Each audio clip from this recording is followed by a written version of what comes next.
Yo, what is up mga Venatics? Magandang buhay sa lahat. Napansin ko na maingay na kadena ko at pagtingin ko ngayong umaga ay madumi na pala talaga siya. Sa paglilinis ng kadena, madaming paraan. Pwede kayong gumamit ng cleaner na designated para sa chain. Pwede din kayong gumamit ng diesel kaso mabaho. Kaya mayroon akong gagamitin, itong A-Garage Degreaser and Cleaner at gagamit ako ng Kobe Chain Lubricant para mas smooth. Kaya simulan na natin ang paglilinis ng kadena.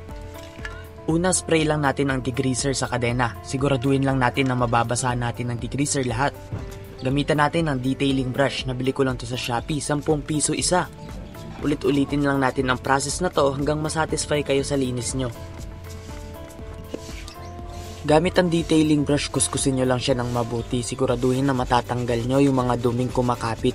Since etong motor ko ay natambak ng 7 months, napakadaming dumi na talaga neto. Kagandahan sa degreaser na to ay hindi siya mabaho, hindi rin masakit sa kamay. Pero nandun yung quality niya kasi nakikita natin na sa spray pa lang natatanggal na agad yung mga dumi. After nyong malinis at makuskus ng mabuti at satisfy na kayo sa linis ng kadena nyo, kumuha lang kayo ng tubig na pangbanlaw dun sa kinuskus nyo. So makikita nyo dito, sobrang layo ng difference. Talagang effective yung A-Garage Degreaser and Cleaner. Hinawakan ko pa yung kadena para makita ko kung meron pang mga excess grease, pero wala na.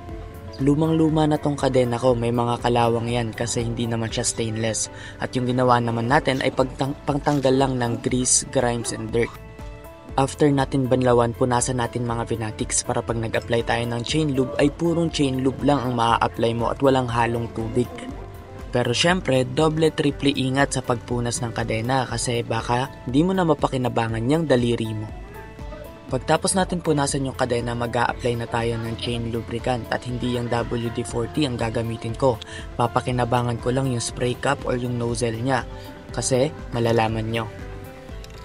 Kukunin ko yung straw ng Kobe lubricant at ilalagay ko dun sa nakuha kong nozzle. Kakascroll ko sa reels na panood ko to. Kaya ito yung hacks na nakita kong malaking tulong para sa akin. Pagtapos kong ilagay dun sa nozzle na nakuha ko sa WD-40, kabit naman natin tong straw dun sa Kobe Chain Lube.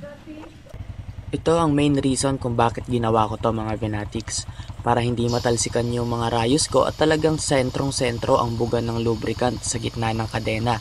Kasi hindi naman pwede na mag-i-spray ka ng lubricant dun lang sa gilid. Huwag kayong magtitipid mga Venatics sa paggamit ng chain lubricant kasi pupunasan din naman natin yung mga excess na yan para hindi tumalsik sa paa natin pag gagamitin na natin yung motorsiklo natin. Pero again, doble ingat sa pagpunas kasi baka hindi mo na mapakinabangan yung daliri mo. Kaya eto na siya mga Venatics, smooth na smooth at malinis. Malayong malayo yung pinagkaiba sa kanina. Maraming salamat sa panonood. Sana laging masarap ulam nyo kasi umuulan na. Bye-bye!